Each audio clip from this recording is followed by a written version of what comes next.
Hey everyone, it's me again. If possible, please subscribe and leave a like. It really helps us a lot, especially since we're still recovering from the strikes we got. Enjoy the video. Zhou Ingong was a young man in whom his family had placed many hopes. They believed he would become someone important, a grand figure in the world. However, time passed, and instead he ended up becoming just another youth addicted to games. That day he was especially excited because he was about to try the newest virtual reality game, the remake of Night Saga, a very popular title about the war between humans and demons. In this game, the player would normally choose between two main characters, the human hero named Locke, or the powerful eldest son of the demon king, Zephyr Ragnaros. From that choice, it was possible to venture out into the world completing missions, fighting creatures, exploring lands, and advancing through the story. Zhu, who used to finish the game repeatedly during his childhood, knew everything about it. However, this would be the first time he was trying the virtual reality version. As soon as he got home, Zhu Ingong turned on the device, inserted Night Saga, and decided that he would take it easy that day, playing only for 8 hours. The moment he entered the game, something strange happened. He was already inside the virtual reality, but there was no kind of introduction. There was no menu, no cutscene, no save system, and not even the traditional character selection screen. He simply woke up in the middle of that world, confused about who the character he was controlling was. While trying to understand the situation, an orc approached and asked if he was already awake, saying it was time to leave. Amazed by the absurd quality of the graphics, which looked way too real, Zhu wondered if this was really a game. The orc didn't understand anything he was saying, especially when he mentioned graphics. Zhu was surprised he could communicate with the character and quickly started interacting, asking what the orc's name was. The orc then replied as if he already knew him, introducing himself as Karak and stating that everyone was waiting for him, Prince Shutra. At that moment, Zhu Ingong finally understood that he was in the body of Shutra Ignis, the 9th son of the Demon King, a character who didn't even exist in the previous versions of the game. He didn't know how he had been placed in that role, since he never got the chance to choose an avatar. When he opened the status window, he saw he was indeed controlling Shutra Ignis, only 14 years old, level 1, with basic and balanced stats. Still, 2 skills caught his attention. One was called Conquer, and the other Protagonist Setting Adjustment. He was intrigued by these names and had no idea what they meant. While he was reflecting on it, Karak called him again with urgency. Outside, there was an entire army of monsters waiting. It seemed like he had been thrown straight into a war. Even without fully understanding the situation, he heard they had to face creatures called Crimsonlings. With no tutorial or explanation, Shutra found himself in the middle of a real battle. As time passed, Shutra started to understand the situation better. Apparently, the orcs of the Scarlet Lightning tribe were organizing a rebellion, and he, for some reason, had to deal with it alongside the 7th prince and the 8th princess. The problem was that, at that moment, he had very few troops, since they were only on patrol and not prepared for an offensive. Exploring the game system, he discovered that there was still a minimap, which made things more practical. That would help him find the right path, as the surrounding landscape was confusing and treacherous. After analyzing it well, he decided it would take too long to follow the main trail and found a shortcut. As they moved forward through this new path, they realized it was a harder route than expected. They had to climb hills, cross clearings, and overcome obstacles until they finally reached large stone gates that marked the entrance to a new challenge. Karak looked around and asked how the prince had found that path. He was impressed and asked if by any chance he was a mage. Shutra replied that he had no idea how he managed to find it. The orc noticed the prince looked exhausted and asked why. Shutra, meanwhile, thought to himself that he didn't know being level 1 could be so tiring. At the very moment he complained, something unexpected happened. He leveled up, and suddenly his whole body was filled with a refreshing energy as if he had slept through an entire night. Earlier he had noticed that all his stats were only 5, which he thought was very low. Now, after leveling up, he saw that each of them had increased by 2 points, and he had received 2 extra points to distribute. That was incredibly strong for a simple beginning of a journey. While Shutra was analyzing his new status, the orcs had already knocked down the large stone gates and were invading the interior of the cave. He realized the situation would be complicated, but at least he wasn't alone. In addition, there was something that gave him more confidence, that feeling of having protagonist protection, as if fate itself was on his side. The corridors were narrow and dark, with rocky walls that looked like they had been hand-carved. Karak commented that they had probably been dug out by dwarves, creatures that no longer existed but once thrived in that world. Moving forward, they finally found an ancient treasure. The orcs were ecstatic to discover weapons, shields, and gold coins. Shutra, though curious, wasn't as thrilled. The weapons required levels and strength he didn't yet possess. Still, he decided to store everything in his inventory and was surprised by how easy it was to use. He just had to think about opening it, and the inventory would appear before him, like a reflection of his will. While organizing the items, he noticed a signal on the minimap indicating enemies approaching. He tried to warn the orcs, but it was already too late. Part of the cave walls collapsed, bearing several of them. From the smoke and rubble emerged a red-skinned orc wielding a magical scepter, Kai-chan, the general of the Scarlet Lightning tribe. As soon as he gave the attack order, Shutra's allied orcs began to be slaughtered. Not knowing what to do, Shutra thought about trying to steal some kills to gain experience. He found an opening and attacked the first red orc he saw, but his sword broke upon impact. Terrified, he tried to run, stumbled, and fell face first to the ground, left with only one hit point. Before he could be struck again, Karak appeared and saved him at the last moment, pushing him out of the way. Trembling, Shutra began to realize how real everything felt. The fear, the pain, the exhaustion. None of it resembled a simple game. He thought he might have played enough for the day and decided to try logging out. However, upon opening the menu, he found no logout option. That was when he realized the horror of the situation. He was trapped inside Night Saga. As he tried to figure out what to do, Kai-chan gathered energy into his scepter and cast a powerful spell. Several magically imbued stones flew toward the prince. One of them hit him directly in the chest, launching him against the wall and reducing his life to zero. The world around him went completely dark. When he opened his eyes, Shutra found himself in a silent, empty place, surrounded by darkness. He wondered if he had died or if he was in some kind of afterlife. In that void, a glowing figure appeared, a goddess surrounded by light. She told him that he was the chosen one of that reality and that he needed to free himself in order to lead. Meanwhile, back in the cave, the orcs of the Scarlet Lightning tribe continued to wipe out the few survivors of Karak's troop. General Kai-chan watched the scene with disdain, commenting that perhaps the enemies were ignorant or simply stupid, and ordered their immediate extermination. But to everyone's shock, the prince's body began to move. Shutra Ignis slowly stood up, even after having been mortally wounded. Kai-chan was stunned, unable to comprehend how this was possible. The prince not only rose, but also saw a system window appear before him, displaying a new message and a special reward, a sign that something far greater had begun. After reappearing before everyone, Shutra received a clear message from the system stating that he had acquired a new skill called telekinesis, along with a unique subclass called Knight of Conquest. Instinctively, as if he knew exactly what to do, he planted the broken blade into the ground. A different feeling began to surge through his body, as if spells and abilities were beginning to echo directly inside his mind. He activated the special ability known as Power of Conquest, a power that belonged only to kings and princes. He used his first technique, known as Beneath the King's Banner, which significantly strengthened all nearby allies. With this boost, Shutra's allied orcs managed to defeat several warriors from the Scarlet Lightning tribe much more easily. Kai-chan himself, the enemy general, was surprised by the sudden shift in strength. He found it all absurd and quickly realized that the cause of this turnaround was none other than Prince Shutra Ignis. In response, Kai-chan cast another spell guided by his crimson power. He used telekinetic force to hurl sharp stones at high speed. However, Karak, always vigilant, protected the prince once again. With a swift advance, he counterattacked with his axe and managed to decapitate Kai-chan, putting an end to the battle. The enemy orcs, upon seeing their leader dead, fled in desperation. Soon after, the system notified Shutra that the victory had been achieved thanks to his leadership. As a reward, he leveled up 3 times at once. Karak, still confused, wondered where that mysterious power flowing from the prince was coming from. Sometime later, back at the war camp, Shutra kept trying to find a way to leave the game, but no matter how much he searched, he simply could not find any option in the system that allowed him to return to his reality. Trying to stay calm, he reflected on everything that had happened so far. His first assumption was that he was trapped inside a virtual reality, perhaps a bug in the game or the device had caused it. With luck, it could be fixed in a future update. But there was also a second possibility, one more absurd yet more convincing. Maybe he was no longer in a game at all. Maybe this was now his new reality. Just like in the novels he had read, where protagonists are transported into fictional worlds, everything here felt far too real. He could feel pain, talk to characters, and most importantly, when he looked at his own body, he noticed there was no censorship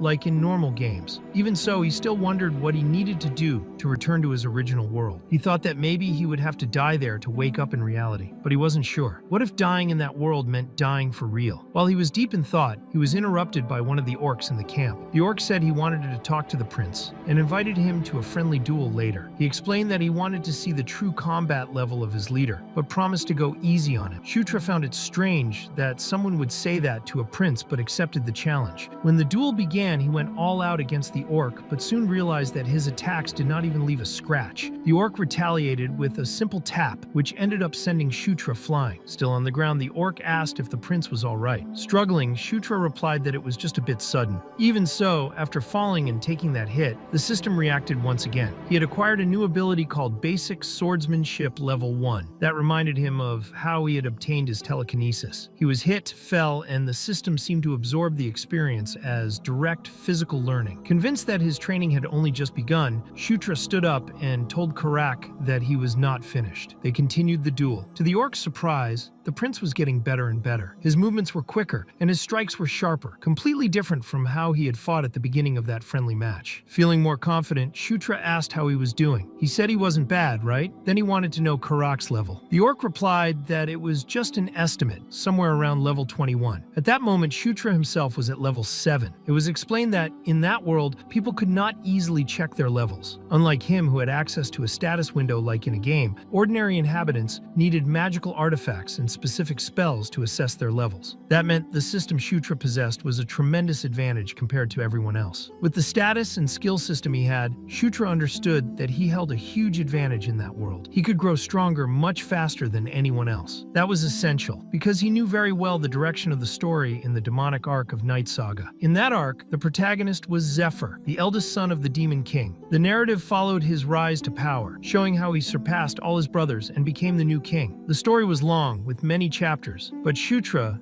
knew which one was the most important. The Great War that marked the climax took place in the year 517. It was during that event that Zephyr killed all his brothers to achieve his goal. And when the system said all of them, that included Shutra Ignis himself. Looking at the current world calendar, Shutra realized they were still in the year 512. That gave him a 5-year window to change his fate. He needed to grow stronger than Zephyr and prevent his brother from gaining enough power to start that massacre. Later, Karak appeared, reminding him that he had forgotten about a meeting. Upon returning to the camp, Shutra encountered 2 of his siblings. The first was the 7th prince, Chris Moonlight. At his side was the 8th princess, Caitlin Moonlight. Both were children of the 4th queen, Elaine Moonlight, also known as the mother of the lycanthropes. To Shutra, the 2 of them were a nuisance. However, he also knew that one day before the massacre in the year 517, they had not only been killed by Zephyr, but also betrayed by their other siblings. The reason was cruel. Caitlin was considered a bastard by the other princes, even though she was the legitimate daughter of Queen Elaine. During the meeting, Caitlin questioned why Shutra had acted without following the plan. According to her, the prince had only been sent on a patrol, nothing more. He replied that he hadn't known he would encounter enemies there. He hadn't prepared for a confrontation. Despite showing irritation, Caitlin soon stood up and asked if he was hurt. There was, in fact, concern in her voice. She said he should take better care of himself. That attitude surprised Shutra a little. He hadn't expected the Demon King's children to be so close to one another. Chris, for his part, also showed concern. He said that if the prince risked himself like that again, it wouldn't just be a scolding he would receive. All of this made Shutra reconsider the image he had of them. After all, despite belonging to the infernal court, his siblings showed themselves to be kind and loyal people. He also remembered something important. Lycanthropes, by nature, had abilities related to aura due to the great vitality of their race. That would be extremely useful to him in future battles. So, without hesitation, Shutra asked if his 2 siblings could teach him how to use aura. The request caught both of them by surprise. They hadn't expected the prince, usually so reserved, to ask for something like that. Even so, their eyes showed curiosity and perhaps even a willingness to help. Meanwhile, elsewhere on the continent, in the lands ruled by the orcs of the Scarlet Thunder tribe, chaos had erupted. Many green orcs were now fighting back, killing their former Scarlet allies.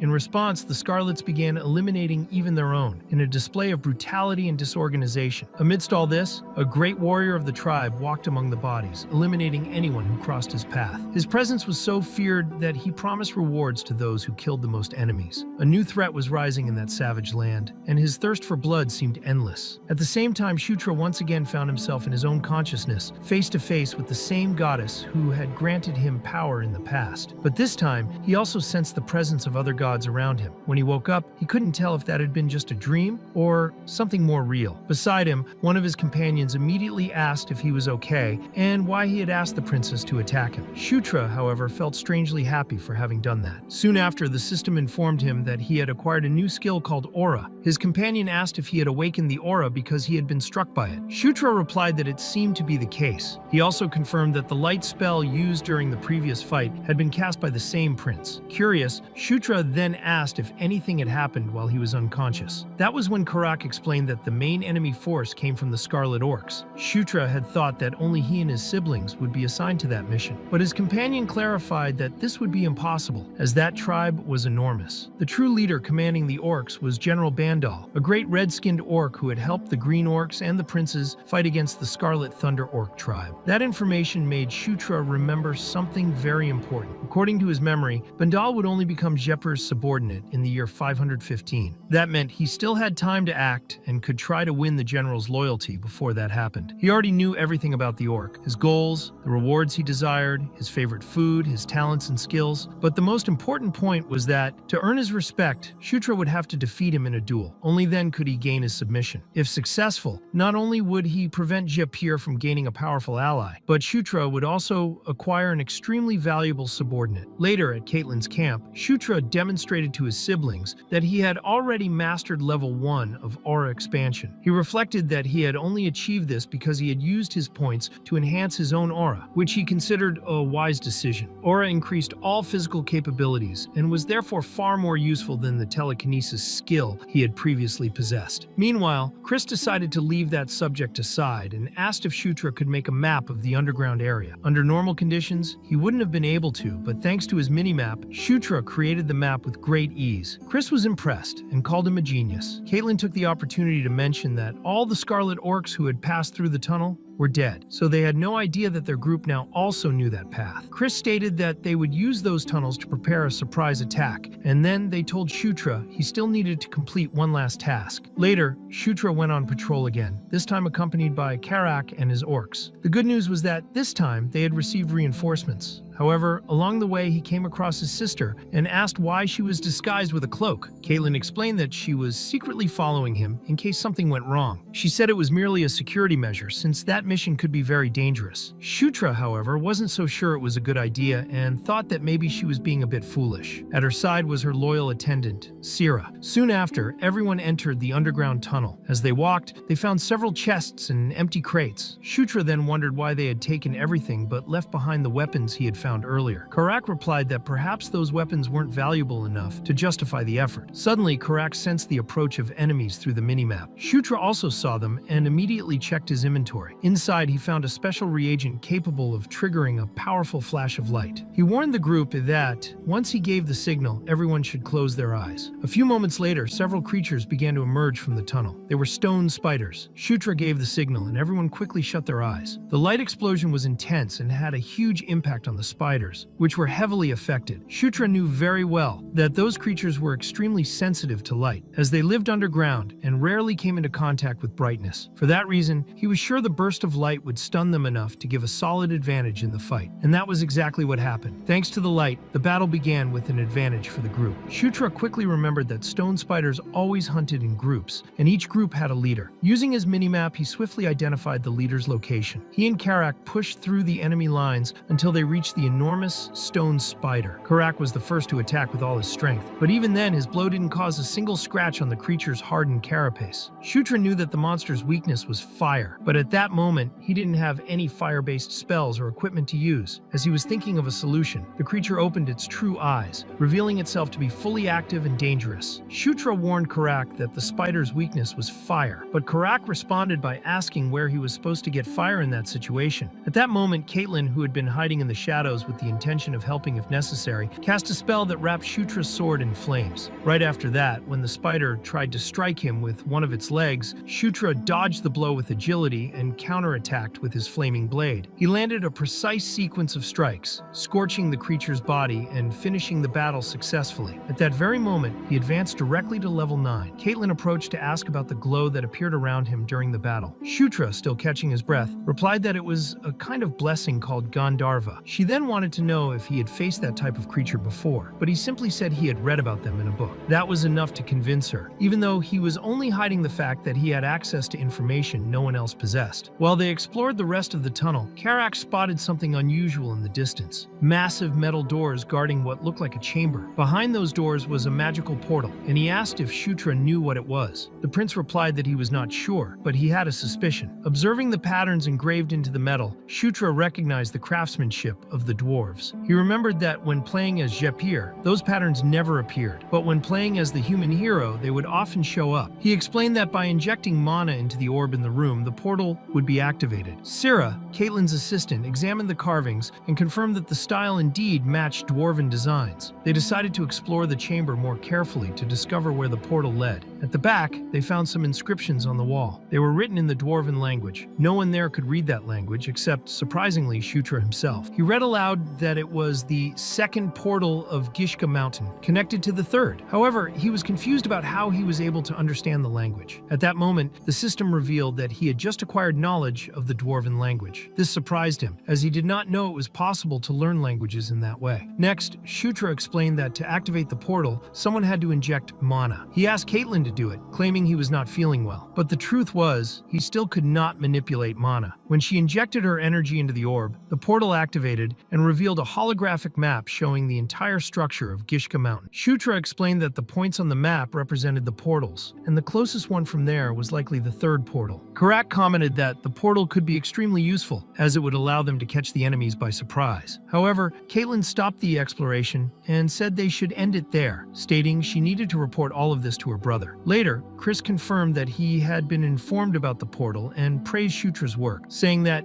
if he wanted anything, all he had to do was ask. Shutra thought for a moment and then asked to learn the Beast God Fist art. Chris reacted with absolute shock, as he had not expected that request. Shutra knew he could not use weapons properly due to his current stats and level, but body techniques were different. He believed that this type of skill might be the best path for him at the moment. The Beast God Fist art was a legendary technique passed down from generation to generation only within the lycanthrope royal family. In simple terms, it was a secret S-rank art known for its devastating power. Shutra knew how bold his request was. He fully understood how absurd it sounded, and that if Chris refused, he would understand completely. And that was exactly what happened. Chris said he could not teach such a restricted technique since it was a secret of the royal bloodline. However, as an alternative, he offered to teach Shutra some aura techniques instead, asking if that would be enough. Shutra replied honestly that it was more than perfect. He was satisfied with what he would receive. With this display of mutual trust, both Chris and Caitlyn said that maybe now they could finally call him brother. And when Shutra shook his brother's hand, he felt that the word carried far more weight than it seemed. Even though they were children of the same father, there was something symbolic and profound in being truly recognized as siblings. He accepted and said yes, they could call him that too. Immediately afterward, the system confirmed that he had established an alliance with Crazy Caitlyn Moonlight, and that the status of the alliance was stable. Meanwhile, in another region, more precisely in one of the few remaining camps of the Scarlet Orc tribe, the sixth princess Felicia Doomblade was being held as a hostage. Back where Shutra was, he was taking a moment of rest to carefully analyze his own status. That was when he noticed something intriguing. Since his earliest levels, all of his attributes had increased by 2 points per level up. However, over time, his charisma stat had started to rise by only 1 point per level. That made him curious. In the Night Saga system, the original game, charisma and appearance were separate attributes. Appearance referred to physical beauty, while charisma was tied to how a person presented themselves to others, their presence, and their influence. Shutra thought it made sense, since his growth had been very fast. He was already close to reaching level 10. In the game, when a character reached level 10, Japir unlocked the title Descendant of Darkness, while Urilok gained the special trait The Chosen One. Shutra wondered if, upon reaching the same level, he would also receive a special trait. At that moment, Karak appeared to inform him that the army was ready to depart. The orcs were all in position, and Shutra agreed there was no time to waste. Soon after, the armies of Caitlyn, Chris, and Shutra joined forces to clear the region, fighting and eliminating the local monsters, opening a path for their leaders to use defuse the newly discovered portal. The lycanthrope researchers had confirmed that the portal was connected to the river near Gishka Mountain, making it a strategic route. When the lycanthrope mages injected mana into the orb, the portal opened, revealing its magical glow. Shutra was completely fascinated to see a real portal before his eyes. Upon crossing it, they all found themselves in front of a massive enemy camp. Just by judging the size, Chris estimated that there were more than 5,000 troops present. He then proposed a direct plan. If they attacked from that direction, the supply stores would be the most vulnerable target. The idea was for General Bandal to strike from the front to distract the enemy, while their troops infiltrated and destroyed the food supplies. But something felt off. Era commented that there was something strange about that camp. Although it was gigantic, the number of visible troops was very small. Then they all heard the sound of battle in the distance. Chris asked Shutra to use his aura in his eyes to see what was happening. Even from far away, he could clearly see the Scarlet Orcs fighting against Dark Elves. Chris observed the situation and noticed that the Orcs were retreating quickly, something that immediately stood out. One of the soldiers mentioned that the battle seemed to have started recently and was already at a disadvantage. Shutra, on the other hand, was more curious about the presence of the Dark Elves. Why were they there? Later,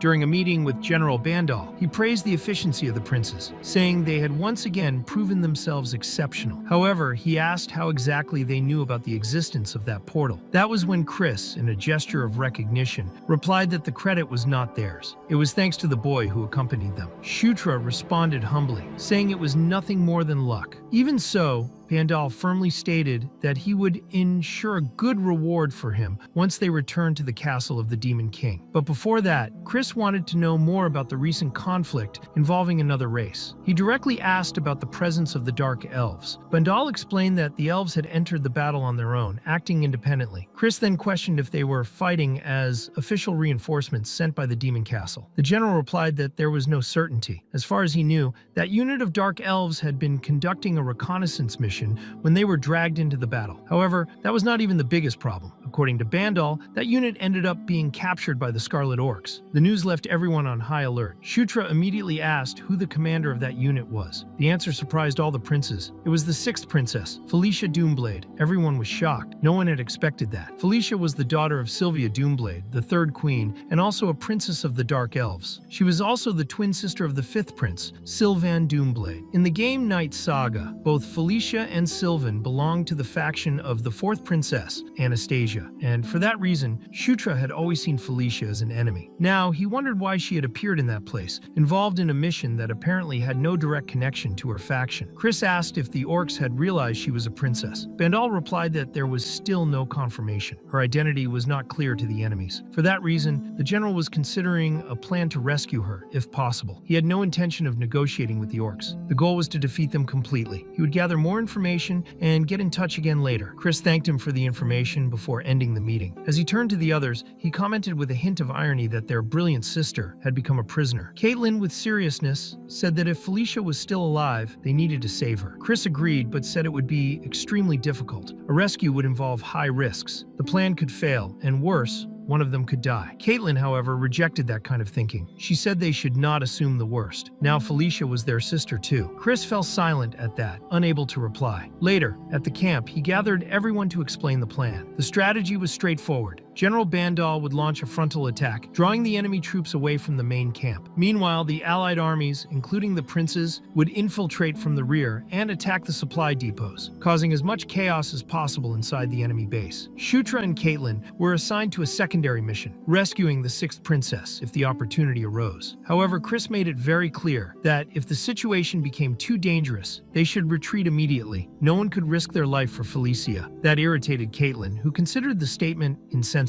She believed abandoning a sister was not an option, but Chris insisted that it was the most rational decision. Shutra noticed the heavy atmosphere in the air. It was clear to him that Chris had no real intention of saving Felicia. Something unresolved from the past seemed to exist between the two. With the plan ready, they all watched from atop the cliff as General Bandal began the assault. He advanced with his troops, and caused a massive explosion at the front of the enemy camp. With impressive strength, almost alone, Bandal broke through the front line. Karak, observant as always, asked why they had not moved yet. Chris replied that they were waiting for the agreed signal. After a few minutes, Bandal ordered the immediate retreat of his troops, and that was the signal. The princes and their armies began advancing from the rear. Since most of the enemy forces were distracted at the front, the camp was left vulnerable. Shutra, guiding his forces with the minimap, led them directly to the supply depots. Although they encountered only a few enemies along the way, Karak was nearly caught off guard by a sudden attack. But Shutra managed to stop the enemy by using dagger throw, a skill he had recently acquired. One of the opponents was surprised and asked since when he had learned something like that. Shutra, however, responded casually, saying it was nothing special and that they should keep moving. He then reflected that the previous night he had tried a simple dagger throw, and for some reason, he ended up learning the new technique. It was unexpected, but it worked. As the group approached the spot where they intended to start a fire to destroy the enemy depot, Shutra's mind was restless. He was thinking about Princess Felicia. If she was imprisoned in a tent near the fire point, she could end up being burned. The only way to find her precisely was by using the minimap. That was when he identified a different symbol and decided to go there, taking Karak with him to help with the search. After some time searching the area, they found a quiet, dark, and isolated tent. Inside was indeed Princess Felicia Doomblade. She wanted to know why he was there, but Shutra did not want to waste time explaining. He immediately began to untie her, making it clear that the place was dangerous and that they needed to leave as soon as possible. Even while acting quickly, he could not help but think that having Felicia as an ally might be very beneficial in the future. After freeing her, they regrouped with the rest of the team, including Chris and Caitlin. Felicia asked if they had all come just to rescue her, and Shutra answered naturally, saying yes and questioning why she would even doubt it, as if it were obvious they would not leave her behind. However, before she could say more about it, another member of the group warned that more enemies were approaching. Shutra told the princess to follow him, but suddenly an attack was launched in his direction. Felicia had tried to warn him, but it was already too late. Shutra was hit directly in the chest by an explosion and was knocked down. Immediately afterward, more scarlet orcs appeared and charged straight at the princess. However, she was protected by someone who counterattacked with a fire arrow. It was Shutra himself, who had gotten back up and started casting fire spells at the enemies. In that moment, he was happy to have finally learned magic. Even if it was only a level 1 spell, it still felt amazing to him. But the battle was far from over. A new attack came, this time with ice arrows. The enemies seemed to be focusing specifically on Felicia. To protect her, Shutra pushed her aside and took her place, willing to take the hit. Upon being struck, he endured the attack once again thanks to his skill and ended up acquiring the ice arrow ability as well. However,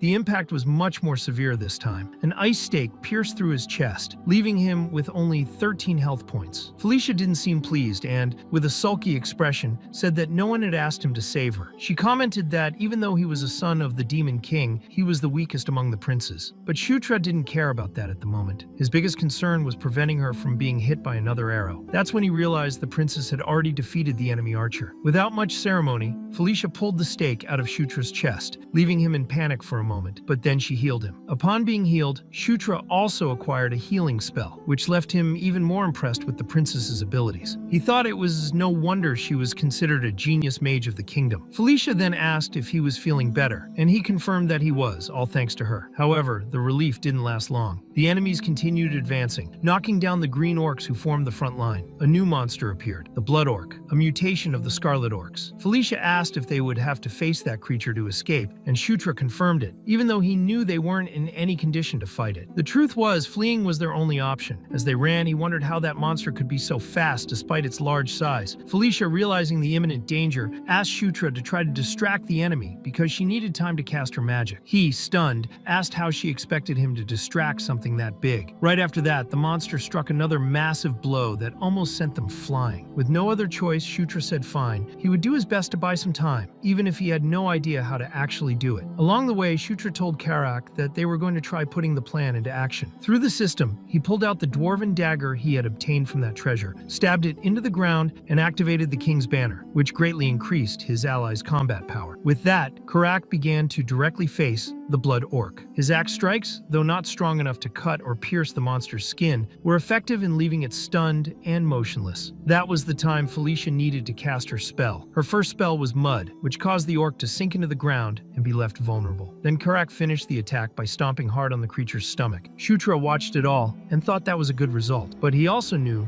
there were still other enemies to face. Even so, for having defeated that opponent, Shutra reached level 10. His ability called Protagonist Setting Adjustment leveled up, and now that he had reached Protagonist level 2, he received a new passive skill. He gained Battle Protection, an effect that reduces the chance of projectiles and enemy attacks hitting his body. Shutra quickly understood what it was about. It was the famous Stormtrooper effect, that typical feature in stories where the protagonist gets shot at multiple times but never gets hit. Basically, it was a kind of plot protection, the so-called protagonist armor. While he was distracted by his thoughts and achievements, Felicia interrupted him, asking what he was doing since the enemies were getting closer and surrounding them. She had bought enough time to prepare the next spell, which was a tornado. But Shutra quickly realized that it wasn't an ordinary tornado. That magic was special. It was a spiritual wind spell. Felicia had been born with an extraordinary gift that allowed her to form contracts with spirits. As he watched the great tornado swallowing up the enemies around them, he hesitated and wondered if he himself could be hit by it too. Couldn't he? Maybe he could. Soon after, a yellow flare was fired into the sky. Shutra knew that signal meant to retreat. Although he didn't understand the reason exactly, he suspected someone might be in danger outside the visible range. So he told Karak to follow the order and withdraw with the troops. However, unlike the others, Shutra decided to go alone to meet with Caitlin. Karak was confused and asked if he was really going alone, suggesting that he could go with him. But Shutra stood by his decision, saying there must be a reason behind that retreat order. At that moment, Felicia offered to accompany him, saying she didn't like being in debt to anyone and wanted to return the favor. Besides, she said she still had some red orcs to punish. Karak then wished the prince good luck and promised to wait for them. As they walked, Felicia asked if he really needed to find Caitlin and why her specifically. Shutra replied that one never knows, but he found the retreat order very suspicious. He sincerely hoped Caitlin hadn't been captured. Felicia then commented that he really seemed to care about another princess. Shutra said they were siblings and that it was natural to be concerned, or at least that's what he thought. In truth, he felt it was more about the alliance they were trying to maintain, but he wasn't going to say that out loud. Meanwhile, Caitlin was alone, without her troops, fighting several scarlet orcs. She defeated them easily, using both her fists and magic. When Shutra and Felicia arrived, they realized she didn't need help at all. Shutra thought that, in the end, there was no reason to worry about her. Caitlin then asked why they hadn't retreated, since she herself had fired the signal. Shutra replied that he came to save her, but it was clear that wasn't necessary. Upon seeing Felicia, Caitlin hugged her tightly, saying how relieved she was to see her safe. Felicia responded that yes, she was fine, and Caitlin was worrying too much. Shutra, with some relief, thought that fortunately Felicia and Caitlin seemed to be on good terms. At that moment, however, a system notification appeared with the minimap activated. He could clearly see where the enemies were coming from and, with that information, was able to chart a safe escape route for everyone. As soon as they crossed the portal, they found their troops waiting on the other side. Felicia wanted to confirm whether it was true that Shutra had found that portal. Caitlin replied yes, and that, in fact, a large part of the mission's success had depended on him. Felicia was surprised, wondering when that boy had changed so much. Soon after, Chris appeared, but the atmosphere turned tense when he met Felicia's gaze. She commented that it had been a long time since the last time they saw each other. Later, with all the princes gathered in private, Chris shared what he had learned. General Bandal had reported that their side's victory was secured. The enemy known as Yakuzan had fled the camp as soon as he saw it in flames. Shutra, curious, asked who Yakuzan was, and Caitlin explained that he was the chief of the Scarlet Orc tribe. Felicia then wanted to know if he had surrendered, but Chris said not exactly. He had simply fled elsewhere and was probably gathering allies for a counterattack. That was why the next day they would have to face the forces of Kirin. If Yakuzan joined with the Kirin, that would bring serious problems. It was better to eliminate them before that could happen. Chris then asked Felicia why she was in that area. She explained that she was looking for ruins near the enemy camp, but was caught off guard, unprepared for combat, and ended up being captured. Chris wanted to know if that was the whole truth. Felicia, remaining calm, asked why she would lie. They stared at each other for a few seconds until Chris said, fine, she must be tired, and that they should all rest for now. Later, with everyone gathered around the campfire preparing food, Shutra took the opportunity to review all the abilities he had gained so far. He now had mana control, fire arrow, ice arrow, and magical healing. He had also awakened part of his aura, which was very useful in combat. It was at that moment that Felicia approached. Now wearing her true outfit, she said she wanted to talk to him. Without hesitation, she grabbed him by the collar and told him to take off his clothes. Felicia was very close, far too close, leaving Shutra completely speechless. He wondered wondered what exactly she was trying to do. In reality, all Felicia wanted was to apply a more complete magical treatment to him. What she had done on the battlefield was only emergency aid. Now, with more time and calm, she wanted to heal him properly, since internal injuries might have remained even after the battle. After all, he had been impaled by an ice stake. During the treatment, Felicia asked about the strange light that had come out of Shutra's body in the middle of the battlefield. He replied that it happened sometimes, but quickly changed the subject. Then he made a special request to his sister. It was something only she could do. Thanks to this favor, he later acquired 3 new spells, one for healing, one for poison purification, and another for disease removal. All of them were level 1, but that was more than enough for now. Shutra understood that the system didn't just copy offensive spells that hit him. Being healed by a spell also triggered the system's copy function, allowing him to learn the ability of that spell. Later on, Shutra met with Caitlin to learn a special technique. She began teaching him the Beast Fist. During the training, Caitlin explained that the Beast Kingdom was divided into several factions, and now he would have the chance to fight like a real beast. The Beast Fist was a traditional martial art, and one of the greatest expressions of lycanthropy, practically a trademark of the kingdom's warriors. The Beast Fist technique served as the foundation for many other martial arts in the Beast Kingdom. However, the most powerful of them all was the Fist of the Beast God, a technique that Chris had refused to teach at that time because he considered it too strong. That was why Shutra was now focusing only on the Beast Fist, the most basic and fundamental form, but still incredibly valuable. Caitlin explained that the Beast Fist used both the body's inner and outer aura. That day, she would teach Shutra the fundamentals of concentrating and channeling internal aura. When he closed his eyes and focused, he could clearly feel the energy flowing through the meridians of his body, as if it were moving through invisible channels. This energy was so close to the essence of the soul that, when pushed to its limit, it practically became the soul's own power. Shortly after, the system notified him that he had acquired the protagonist's internal energy. With that, the efficiency of Shutra's physical and magical training would increase significantly. Furthermore, as his skills evolved, new effects and traits would be unlocked. As a direct result of this achievement, he received branched abilities. One of them was Extreme Magic, which increased the effectiveness of magical training. The other was Warrior's Blood, which enhanced training related to divine power. In summary, he had received a general bonus for all types of training, in addition to hidden and special skills that would be unlocked as he leveled up. Shutra realized that this was exactly what it meant to be the protagonist. It was truly exciting. But once again, he ended up distracted by the system, and Caitlin had to shout at him to get him to focus on training again. She made it clear that if he truly wanted to learn the Beast Fist, he would need to stay focused. After that,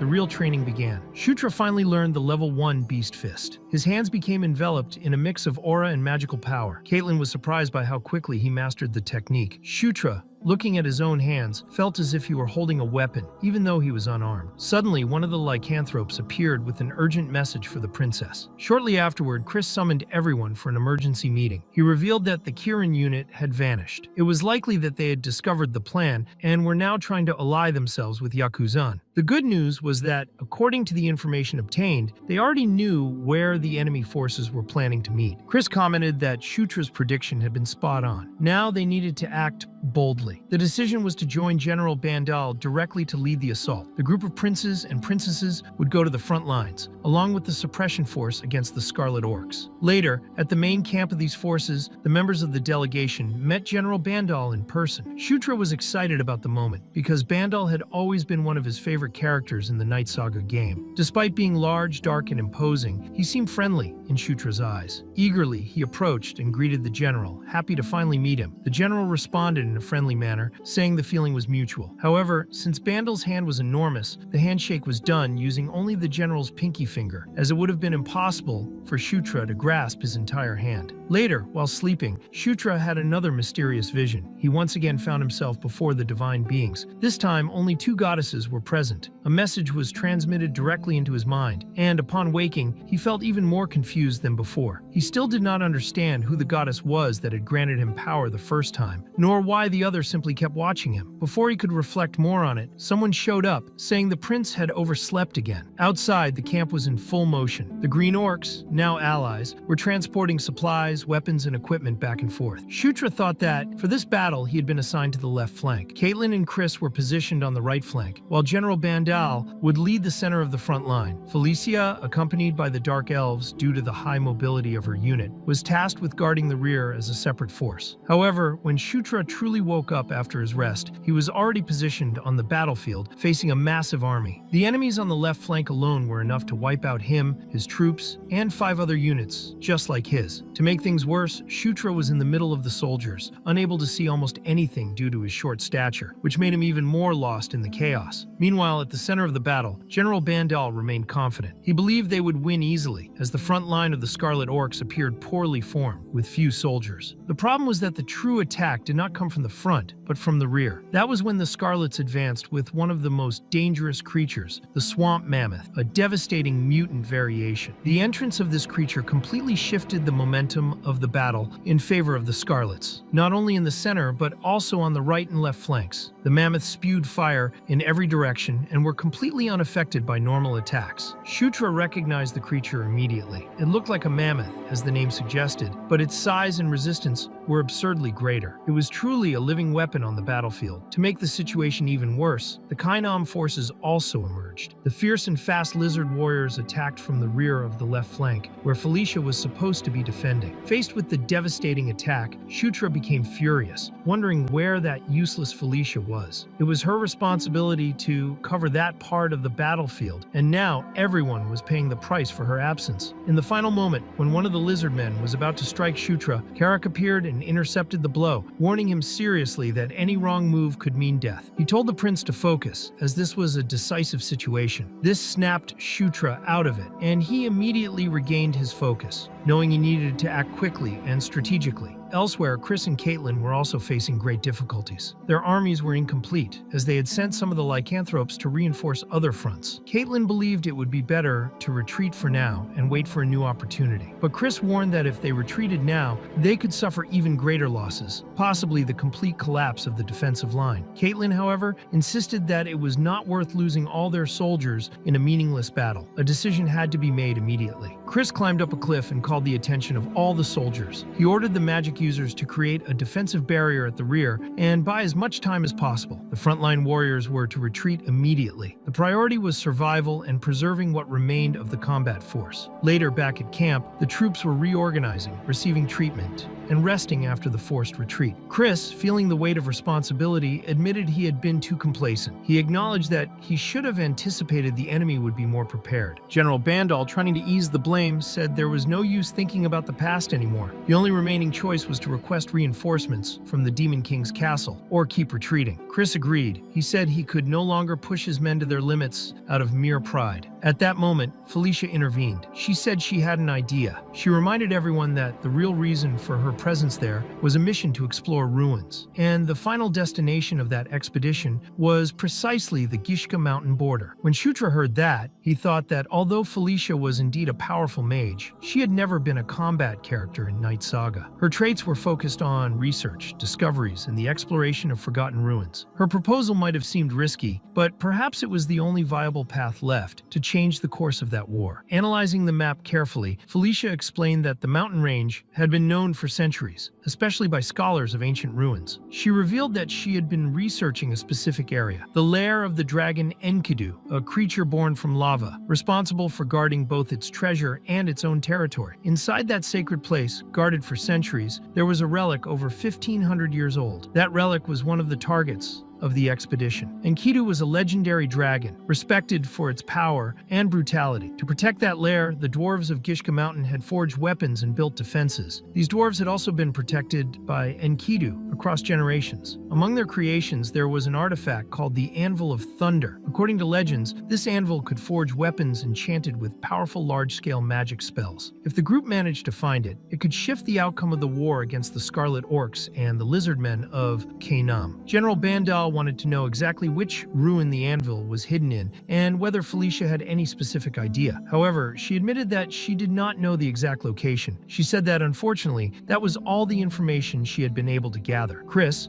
growing impatient, said that in the end, it was not very useful. They did not know when the enemy would attack again, and they could not risk everything on a relic they did not even know the location of. Before Felicia could respond aggressively, Shutra stepped in and declared that he was certain the Anvil of Thunder was nearby. He explained that he had seen seen the relic before while playing as Locke, a warrior character in Night Saga, and that the anvil was indeed useful in later missions within the game. Shutra went on to say that while studying the dwarves, he had come across a story very similar to the one Felicia had mentioned. Moreover, he said he trusted his sister completely. Even Felicia, who always kept her composure, was surprised by such a direct vote of confidence. Chris, increasingly irritated, said that none of it mattered. He did not care who Shutra trusted or didn't trust. He just didn't want to waste time chasing something that could be nothing more than a fantasy. Shutra then decided to insist and prove he was right. He opened the map and pointed to the peak of Gishka Mountain, saying that there was a legend recorded by the Gandharva tribe that spoke of that place. He was sure that the entrance to the ruin was there and promised to take full responsibility if the mission failed. He asked everyone to trust him and declared he would give it his all. Later, the group was already riding phantom steeds, magical creatures summoned by Felicia. These flying spirit horses had a translucent appearance and were formed entirely of pure energy. One of the soldiers,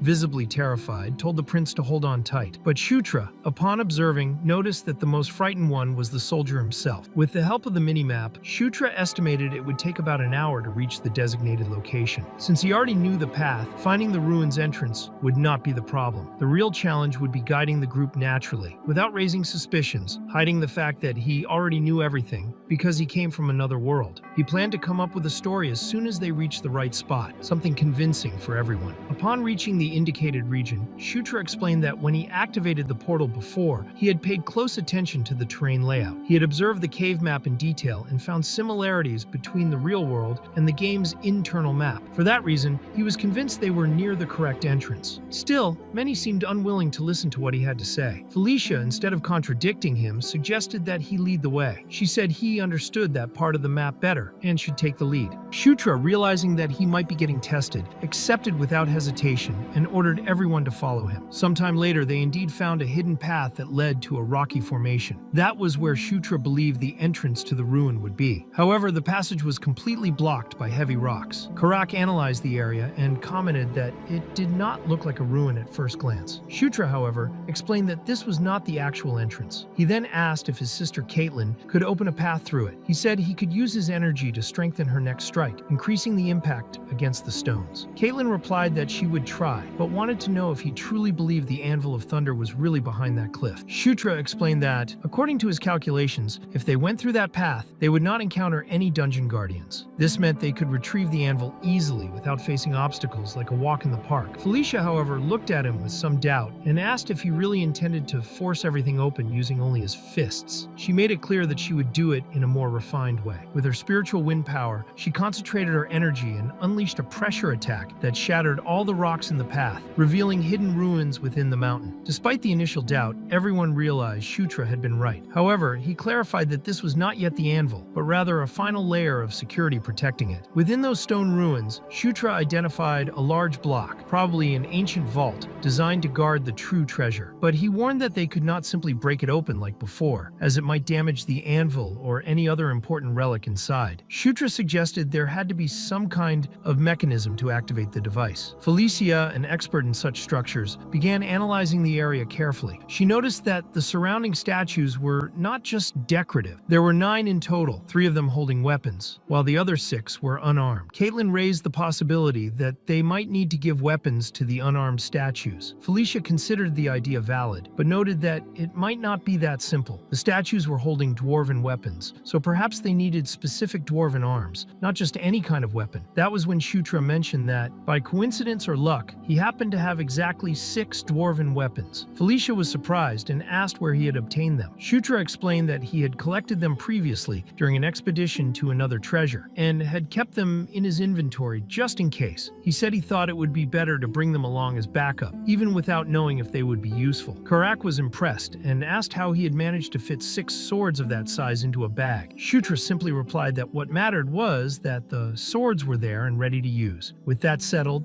they equipped the remaining 6 statues with the dwarven swords. The moment all weapons were placed, a powerful magic flowed through the entire room, causing the massive stone vault to slowly open and finally reveal the legendary Anvil of Thunder. Even so, Felicia warned that this was not the end. According to her research and the legends she had studied, there was one final step needed to activate the anvil. She instructed everyone to position themselves around a disc located in the center of the stone vault. She told them to infuse their magic into the disc in a clockwise direction. Everyone prepared prepared and began channeling their energy. With the help of Felicia's spiritual power, they managed to maintain their focus long enough for the anvil to react. Then it finally responded, releasing a thunderous sound like the birth of a storm, a sign that its power had awakened. But in the very next moment, something strange happened to Shutra. He found himself transported to another place, as if he were inside an ancient memory, witnessing the past with his own eyes. Before him was a grand war scene. The dwarves were fighting against enormous creatures, controlling swamp mammoths and various other giant beasts. And above them all, leading that army, was the mighty Enkidu, the guardian of the sacred nest. Then Shutra heard a new message directly in his mind. He needed to become the gatekeeper between the demon realm and the human realm. When he returned from this trance, he realized he had not been the only one to experience the vision. Felicia asked if everyone had seen that enormous black dragon floating amid the lava. Karak confirmed that he had. In other words, they had all witnessed the same strange and intense vision. Felicia did not know exactly what had happened, but one thing was certain in her mind. The Anvil of Thunder had finally revealed itself before them. However, the moment she approached and touched the artifact, a dark energy escaped from within it. Shutra rushed to help her, but was also struck by that malevolent power. Still, within him resided the power of conquest. Enkidu had given him a mission. He had to dominate that power. He had to conquer it completely. After some time battling against that force, Shutra managed to absorb all the shadow energy. Now, in his hands, a hammer emerged, forged directly upon the Anvil of Thunder, and something within it had changed. It carried a new strength. Meanwhile, elsewhere, one of the Scarlet Orcs was observing the Demon Kingdom's camp and noticed something felt off. It was far too quiet with few people in sight. The scout commented that he had not seen any of the princes and asked his leader Yakuzan if they should attack at that moment. Yakuzan, positioned with his entire army at the top of the cliff, ordered everyone to prepare. He said it was time to wipe out the cursed ones of the Demon Kingdom. Then the surprise attack began. Swamp mammoths, armed with magic, launched a rain of fireballs down on the camp. The advance of the Scarlet Orcs was swift and brutal. Chris, who had already returned to the camp, noticed that Caitlin and Felicia had not yet come back. He knew that if things continued this way, everyone would be annihilated. At the same time, Yakuzan, thinking he had full control of the battle, mocked the demons, saying they had doomed themselves by acting in haste. He ordered all the mages to eliminate the enemies immediately. But suddenly, something went wrong. A dark aura began to emanate from one of the swamp mammoths, which turned and began attacking the Scarlet Orcs themselves. Yakuzan was confused and shouted, demanding to know what was happening. Why were the mammoths rebelling? It was at that moment that Chris saw Shutra holding the hammer and carrying with him the Anvil of Thunder. He stood out on the battlefield. Upon seeing him, Felicia said it looked like Lord Enkidu himself had chosen Shutra as the new bearer of that power. She asked why he was still standing still, saying he should use the hammer immediately. Shutra was not exactly sure how to wield the new weapon, but he remembered the vision he had received. Enkidu's message echoed in his mind. He had to conquer, subjugate, dominate. Trusting that instinct, he struck the anvil with force. At that instant, the hammer responded. All of the swamp mammoths began to obey his will, turning against Yakuzan's army, tearing through their lines and opening a path for retaliation. General Bandal, taking advantage of the opening created by Shutra, led the counterattack. Several troops charged forward to crush the enemies. He believed the prince had completed his mission successfully. Yakuzan, despite having planned the perfect attack, began to realize he was losing the battle. He shouted, questioning why his own monsters were turning against him. One of the mages responded that perhaps another kind of mana was controlling the mammoths, and suggested they retreat immediately, but it was already too late. Chris appeared before Yakuzan, determined to end the confrontation. He said that the enemy's plans ended there, and that if Yakuzan surrendered, his death would be painless. However, Yakuzan refused and counterattacked with his massive axe. Even so, Chris had no trouble. Using the Divine Beast Fist art, he defeated Yakuzan with a single blow, decapitating the leader of the tribe and putting an end to the threat. With that, Chris declared that all that remained now was to finish off the remaining defeated enemies. He thought that if it were not for Shutra and Felicia, they never would have won that war. Shutra still hoped nothing bad had happened on the other side during all this. Inside the ruins, Karak asked if the vision they were seeing truly showed the battlefield and the mammoths. Felicia, still very weakened from having used most of her mana, confirmed with difficulty. She explained that, by using the Anvil of Thunder, it was possible to control all the guardians of the treasure. However, as she spoke, Felicia nearly collapsed. She was completely exhausted. After a tense moment of worry, everyone realized that Shutra was no longer there either. In truth, Shutra was outside, breathing in the fresh air and reading the system notifications. To his surprise, he had leveled up 3 times at once. That seemed odd. He was gaining a lot of experience in a short time, but he figured it must be due to Enkidu's relic. Additionally, the system notified him that his conquest level had also increased. Now, besides carrying the royal banner, he also possessed the power of the king's knights. Even without fully understanding how the system worked, Shutra didn't mind. What mattered was that he was getting stronger. Judging by the name, he imagined that king's knights must be some kind of summoning. That was when Caitlin suddenly appeared, firmly calling out to him. Shutra remembered that he had gone out without telling anyone. He apologized, but ended up getting smacked on the head so hard it sank a little. Caitlin scolded him for disappearing without saying a word. She told him never to do that again. At least she was relieved that he was safe. However, things had changed, and they needed to return to the ruins immediately, as the original plan would have to be canceled. Caitlin explained that Felicia had fainted and was unconscious. She had probably suffered the full weight of both mental and physical exhaustion all at once, since she hadn't rested properly ever since being captured by the orcs. No one knew when she would wake up. Moreover, without Felicia, they couldn't use the Phantom Corsairs. Therefore, they would have to stay there, simply watching and waiting for her condition to improve. Later, while everyone was resting, Shutra noticed something peculiar. Every time he leveled up, his energy was fully restored. He didn't feel any fatigue, even after so many battles. Reflecting a bit more, he realized that this place was an ancient ruin, which meant there were probably other doors and hidden treasures, possibly still guarded. However, now he had the Thunder Hammer. Perhaps this hammer worked as a kind of authority seal, allowing free access. In other words, a pass to move through the place without being attacked. Later on, Shutra woke Karak, saying that he had found something very interesting and asked him to follow. The two of them passed through one of the doors, and Shutra warned that they should move carefully. When they entered a chamber, Karak was shocked to see a gigantic monster. Shutra reassured him, saying that it was a griffin-shaped golem. It was an extremely powerful creature, but seemed to be asleep. Even so, Karak didn't feel comfortable around it. The aura it gave off was immense and terrifying, so he wanted to leave as soon as possible. As they continued exploring, they finally reached the treasure. The first thing Karak saw was a huge piece of armor that looked very shiny and sturdy. Shutra immediately sensed the presence of magic in that item. It was clearly a magical artifact. He then asked if Karak would like to keep the armor. Karak, surprised, asked if he could really accept it. Shutra replied that yes, he could, since the armor was far too big for him anyway. Karak thanked him deeply for the gift. Exploring the area further, Shutra also found some old gold coins, minted with images of dragons and of Enkidu himself. He asked Karak to collect everything he could carry. That was when he saw one last golden chest, still closed, waiting to be opened. In truth, it wasn't a treasure chest. When Shutra opened it, a secret door was revealed at the back, activating a hidden passage. Without hesitation, he stepped inside, believing something valuable must be hidden there. It was a secret chamber, and at its center was an artifact of immense power. The energy emanating from it was Enkidu's own mana. Since he had played Night Saga many times, Shutra immediately recognized what it was. It was the legendary Henko gauntlet known as Earthquake. He felt the artifact calling to him,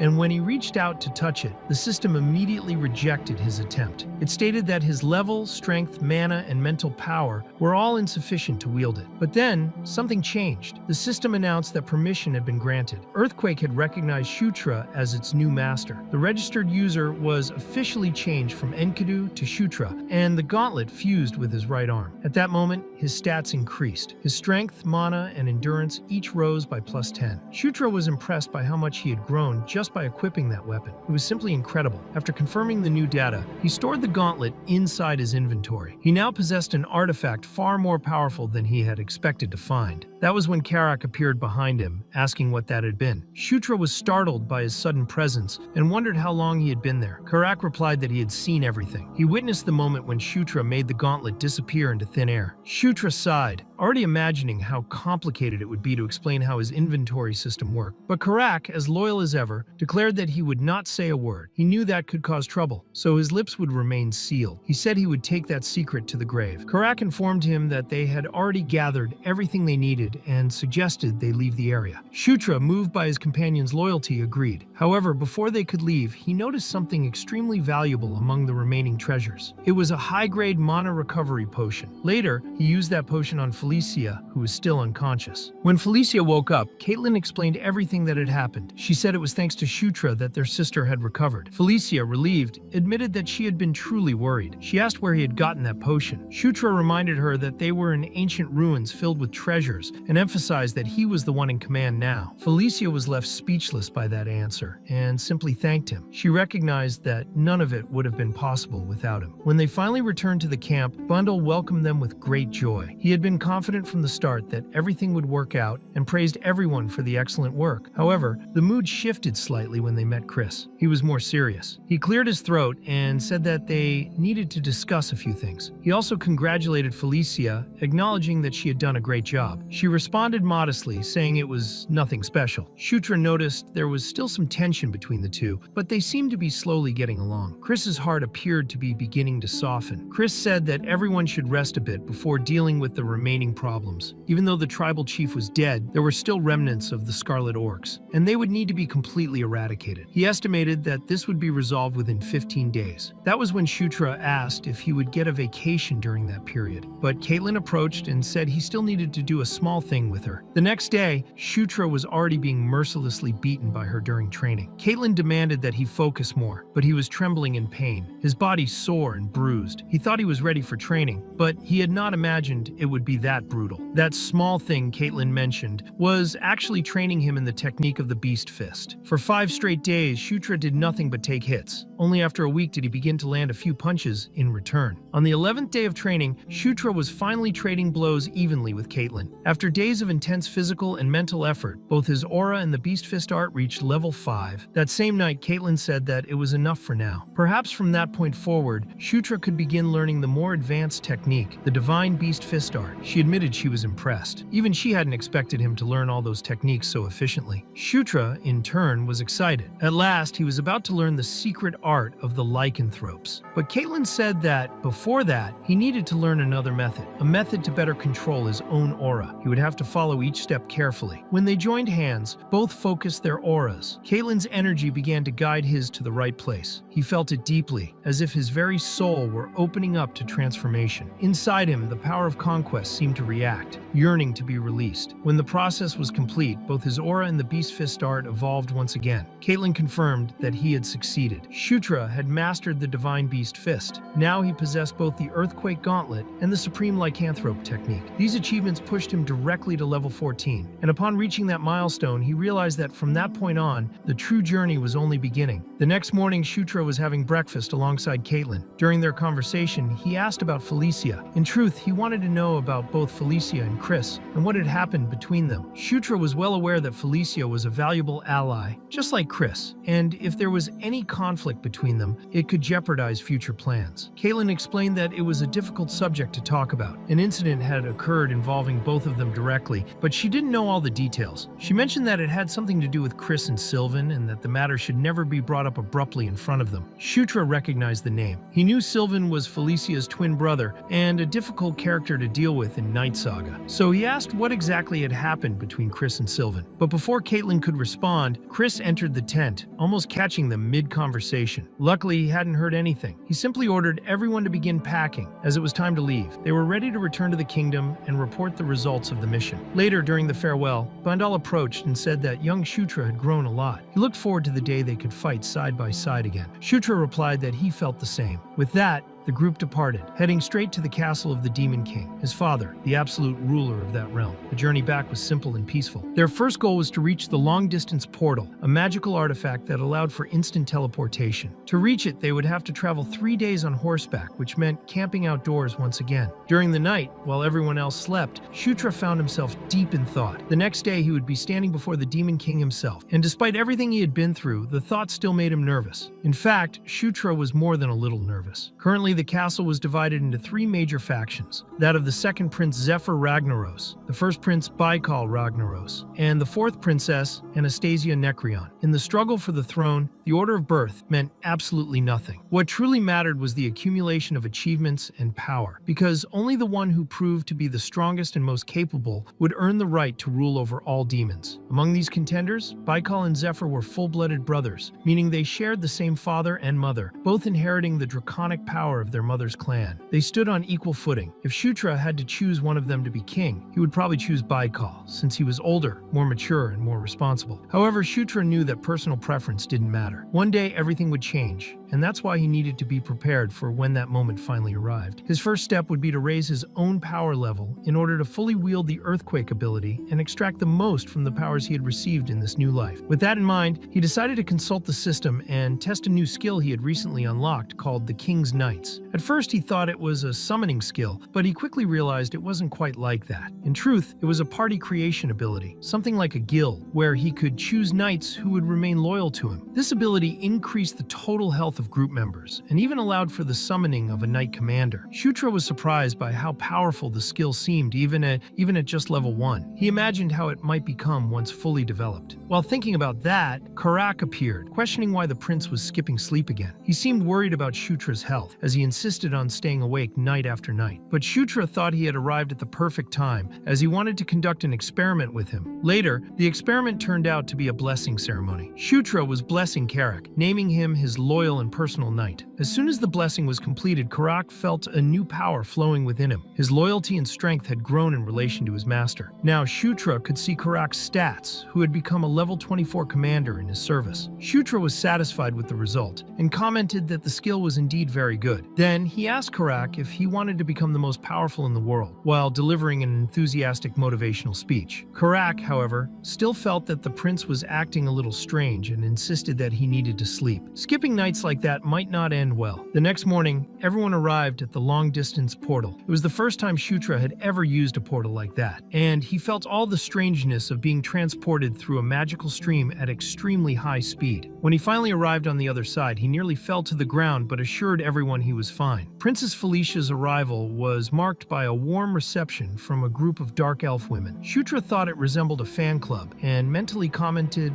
that she looked like an idol. Meanwhile, Chris and Caitlin were received respectfully by the lycanthropes. Shutra, on the other hand, realized that no one was there to greet him. In fact, the dark elves seemed more interested in gossiping about him. It was then that Shutra understood everything, and that place was divided into factions, just like in the castle. But he wasn't frustrated. He had already expected that. Looking at Karak, he said it was time to begin his journey, step by step, without rushing. Later, he was taken to an old abandoned room that had clearly been forgotten over time. Karak suggested they could use that space to unload their equipment. Shutra replied that even if it was a bad place, at least he had a room. Karak commented that the main event would only happen the next day, and that until then, everyone had free time to do as they pleased. But to Shutra, it felt more like an elegant way of saying he would rot there doing nothing. At that moment, a dark elf woman entered the room. Her name was Flora Sevward, and she was responsible for managing the castle. Shutra found it strange that someone of such a high position would show up in such a rundown place. She explained that she came because of the recent rise in Shutra's public merit, which had increased significantly. Because of that, he was now allowed to choose a new residence. Later on, he was with Isabella, a Lamia who specifically handled matters related to public merit. She had been assigned to help him select his new residence. To do so, she showed him a magical window with holograms displaying the prince's current score, 15,001 accumulated merit points. Shutra held merit rank 5 and decided to display all his achievements. He had discovered the dwarf portal, found ancient ruins, saved Felicia, mastered the thunder anvil, and completed many other important feats. Isabella commented that he was the first prince to achieve so many victories on his first mission. With that, Shutra went straight to check the catalog of available residences and ended up choosing a mansion that impressed him with its size and luxury. Later, Flora appeared wearing a maid outfit and said he had arrived too quickly because from that moment on, she would become his death maid. One of the attendants found her presence strange since they knew her as the castle manager. So Shutra explained that he had hired her using his own merit points. The next day, even his personal butler with a toothpick in his mouth seemed nervous. He said he was so tense he could barely hold himself together, which made Shutra even more uneasy. The pressure of the moment was intense. Caitlin arrived accompanied by Felicia and commented that both of them looked great, complimenting the clothes they were wearing. Felicia acknowledged that Shutra truly deserved everything he was receiving. Caitlin even joked that he looked very handsome. Shutra, in return, complimented both of them as well. Then Chris appeared wearing a fur coat and reminded him that this would be Shutra's first formal audience. According to him, it would be the day Shutra showed the demon castle who he really was. Many still believed he had gotten everything by luck, but soon everyone would be looking at him differently. Shutra had come to prove his true worth. Later, the princes and princesses gathered before the demon king, the supreme ruler of the demons, Mitra. The king's personal butler was in charge of reporting each child's accomplishments. Shutra was extremely nervous to be in front of the king. He had seen him before, but only through a video game screen. In real life, Mitra's Shutra's presence was overwhelming. His aura was so intense that Shutra could barely breathe. However, the goddess within him reminded him that he also possessed the power of a conqueror and that he needed to endure the pressure. With that, Shutra gathered his courage and met his father's gaze with his own aura, which made Mitra look directly at him and call him by name. All the other princes were shocked by that. It was rare for the king to show such attention. Mitra declared that he expected to see even more achievements from Shutra in the future. The people present at the audience were equally surprised. The king had just called one of his children by name. Shutra replied that he would honor his father's words and prove himself worthy of being called the son of the demon king. In that moment, he was certain he had made an excellent first impression. He had made his name known in front of everyone. The next morning, Karak rushed into the room in a panic, saying that a letter had arrived directly from the public merit office. When Shutra opened and read the letter, he was astonished. The contents had been delivered personally by his father. It was a summons for another mission. Chris had received the same letter. It was a monster extermination mission. During a calm meeting over tea, Caitlin, Chris, and Shutra discussed their next steps. The mission was not just a simple task. Cassius was an annual event that carried great responsibility and prestige. Chris said he would participate if he weren't already busy, but Caitlin said she trusted that Shutra could handle it alone. Still, Chris warned that from that moment on, everyone would be watching his every move. The attention he was receiving could be beneficial, but it could also turn against him. Many people would try to bring him down. Upon hearing that, Shutra reflected and thought to himself that he already knew what awaited him. Not even Zephyr, while playing Night Saga, had ever been called by name during an audience with the king. Therefore, the fact that Shutra had been directly addressed by Mitra was something positive, but also concerning. Standing out so early could attract dangerous attention. Chris, noticing this, offered to help if necessary. He said that Shutra could contact him whenever needed and recommended that, before departing, he speak with Felicia, as she had something important to show him. Felicia was waiting for him with a special gift. Since he would be heading to Centaur territory, she had prepared 2 mounts, one for him and one for Karak. These mounts looked like giant lizards, agile and well adapted to the plains. But Felicia also gave him one last, even more special gift, a necklace containing a tear from the Dark Elves. Shutra was surprised, wondering if she was truly giving him one of her race's treasures. Felicia explained that Dark Elves are an extremely proud race. They never forget the cruelty they receive, but they also never forget the kindness that is shown to them. She then hugged him tightly, wishing him a great adventure. Shutra was even more surprised by that gesture, as he never expected Felicia to act so affectionately toward him. After the hug, she quickly pushed him back, a bit embarrassed, and told him to hurry up and go. So Shutra departed, passing through a great teleporter capable of covering vast distances in an instant. On the other side, he arrived at the plains of Enger, a wide and dry region. As soon as he appeared, he was greeted by Karma, who had been assigned as his official guide. Shutra observed his new companion. She was unique. The upper part of her body resembled that of a human, but from the waist down, her body looked like that of a beast with strong and swift legs. She was, in fact, a satyr, a hybrid species known for its speed and agility. Karma introduced herself with respect and said it was an honor to serve Shutra during that mission. They soon departed together. Shutra and Karak rode their giant beasts, while Karma moved on foot, displaying great agility. Along the way, she informed them that it would take about 2 days to reach the Centaur territory. Karma asked if they had brought more soldiers, and Shutra replied that, for this mission, he had brought only his loyal squire. She then explained that some centaurs would be joining them at the destination, which brought some relief to the situation. Shutra then began to wonder whether this was a group mission. If so,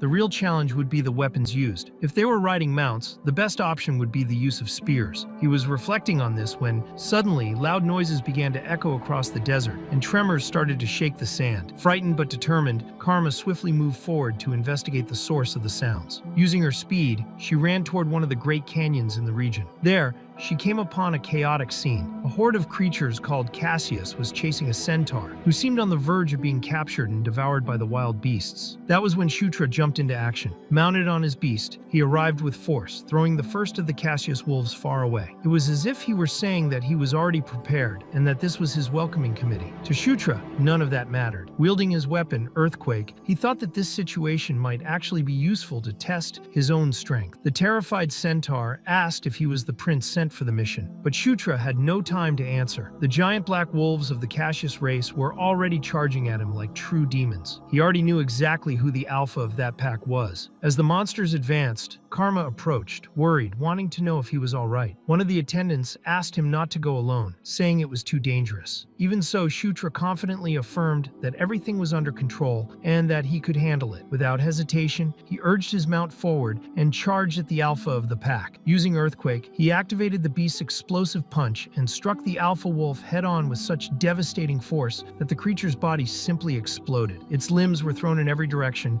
and its head vanished among the rubble. The rest of the pack, overwhelmed with fear, fled far away. After that attack, Shutra noticed that his aura had grown stronger. The power of Earthquake was far more destructive than he had imagined. He was already nearing the same level of strength as Caitlyn, which surprised him. Karma, impressed, praised the strength he had demonstrated. That punch, she said, had torn the head off of Cassius with a single blow. The centaur who had been saved thanked the prince deeply and introduced himself as Swift. From that moment on, he would be responsible for escorting him. After walking for a while, they finally arrived at the central encampment of the centaurs in the plains of Engar. In that region, there were 4 major centaur tribes: Gale, Heavy Rain, Raging Flame, and Dense Night. Among them, the Raging Flame tribe was considered the most powerful, and its chief also held the title of supreme leader over all the others. The leader introduced himself as Savage, the chief of the centaurs. For anyone familiar with the Demon Realm chapter in Night Saga, this encounter was inevitable. The name Savage was well known among players, but in the game, he was not an ally. On the contrary, he was a formidable enemy. Karak, watching closely, commented to the prince that Savage's gaze looked quite deadly. Shutra, maintaining his composure, introduced himself as the 9th prince of the Demon Castle and asked if Savage was aware of that. He also requested to be informed about the current situation in the camp. Opening the map, Savage explained that the situation was not good. The Cassius pack, which usually appeared in the north, had shown up in the south much earlier that year. Because of this, most of the scouts were occupied monitoring that region. As he listened, Shutra thought about how, in the game, Savage was never a recruitable NPC, but perhaps in this new reality, things would be different for him. Savage explained that in 3 days, warriors from the 4 tribes would gather. With their combined forces, they believed they could defeat the Cassius. Curious, Savage asked if the rumor was true, that the prince had crushed a Cassius skull with a single punch. Shutra confirmed it, and said that if Savage wished, he could demonstrate how he had done it. Savage then looked at him with interest, and said he was eager to see all that power in person. When he returned to rest in his tent, everyone was already talking about the prince, who had defeated a Cassius with a single blow. Karak commented that the incident had made Shutra quite famous. The prince replied with humor, saying it was thanks to his natural charm and great virtue. Karak laughed and said he regretted ever complimenting him. Later, during his rest, Shutra experienced a new revelation. This time it came directly from Earthquake. A friendly spirit emerged from within the weapon's energy. It had come to ask the prince for help. This spirit was known as Green Wind. Green Wind was one of the nature spirits worshipped by centaurs and satyrs. In Night Saga, it was explained that the plains remained green and full of life thanks to the presence of such spirits. The world around Shutra began to shift. He was mentally transported to one of those serene green plains. The spirit of Green Wind led Shutra to her spiritual home, a sacred place where a fragment of her creator, the observer Enkel, was protected. Hearing that name, Shutra was stunned. He knew who Enkel was, one of the 6 ancient dragons, divine beings who had never appeared in person in the story of Night Saga, only being mentioned in myths. They were legendary creatures that players had never been able to encounter. Shutra reflected on what this meant. He had recently acquired the relic of Enkidu, and now he was standing before a fragment of Enkel. That couldn't be a coincidence. It was easy to forget, but he literally carried the power of protagonism. It was as if everything around him was being guided to place him at the center of events. The spirit explained that there was no time to lose. Monsters from the north were approaching. Their goal was to steal the power that kept the plains of Engar alive, destroying the spirits and erasing the fragment of Enkel. However, the spirit believed that Shutra was capable of protecting that place. Despite her confidence, he admitted that he was not strong enough to face such a threat. But Green Wind could feel the power of Enkidu within him, and she explained that the fragment of Enkel would grant him the strength he needed if he could reach it in time. When he returned to reality, Shutra was holding a small branch, the spirit's artifact. It was nighttime, but even so, he ran straight to Savage, determined to warn him. He explained that the Temple of Green Wind was about to be attacked by the Cassius, and that there was no time to waste. The troops needed to be mobilized immediately. immediately. Savage, however, hesitated. He could not move an army based on a story alone. That was when Shutra revealed the sacred artifact. That relic was a divine proof, something impossible to forge. After thinking deeply, Savage accepted the situation and began gathering the soldiers that very night. By morning, everyone was already on the move. Shutra guided them using the map toward the exact location of the temple. It was a place he had discovered himself with the spirit's help. But what troubled him was the fact that the caches were already there. How had they found the fragment before them? When they arrived, they saw a dark army made up of dozens of black wolves, all ready to kill. Savage admitted there were far more enemies than he had expected and asked if Shutra had a plan. The prince recalled that, according to the spirit, the fragment would only unleash its full power inside the temple. He then asked Savage to do everything he could to hold the enemies back and open a path. His mission was to cross the battlefield and reach the heart of the sanctuary. By his side were Karak and Karma, both ready to accompany him to the end. Meanwhile, Savage led the Centaur army in a coordinated attack. A rain of arrows fell upon the enemies, clearing a path and weakening the front lines of the Cassius. Shutra and his two allies advanced toward the temple. Although they were intercepted a few times, the enemies were not true obstacles until a different kind of creature appeared. It was a large, distorted beast, resembling a corrupted satyr with wild eyes and a body covered in black flames. Before the creature could strike the prince, Karak sprang into action. With his axe in hand, he blocked the attack and told Shutra to keep going. There was no time to lose. The knight's mission was to protect the prince, even if it meant staying behind.